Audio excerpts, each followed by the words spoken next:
How's your grandparents? Unfortunately, they're not alive anymore. My grandparents? Yeah. Yeah, they're not alive anymore. Yeah? Yeah. But when they were you, like, conversations, like good in terms they of, like... they never developed Alzheimer's. Yeah. Unfortunately, one of my grandparents, she had a stroke when she was, oh God, I'm not sure how old she was, but they gave her 72 hours to live, and I was a kid, and she lived for like 12 years. Wow. Yeah, she lived for a long time, and it was a real struggle. It was really rough. My grandfather took care of her, and I stayed with them when I first moved to New York, when I first moved there from Boston in like 91, something like that.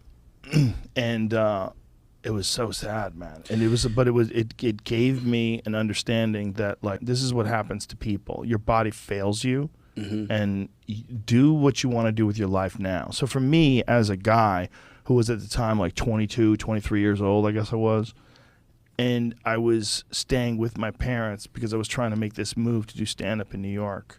And I'm staying with them in Newark, and I'm watching these old people die in front of me.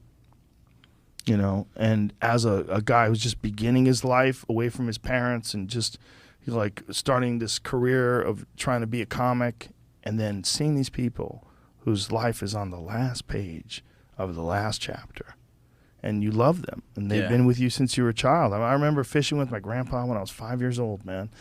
Just him like laughing and smiling with me and spending time with me. And now here I am, a man, and I'm staying with him, and I see him fading, and I see my grandmother barely hanging on.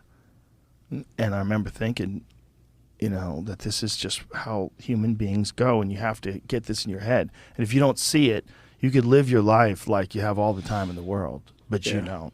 You don't. Those days are coming for everybody.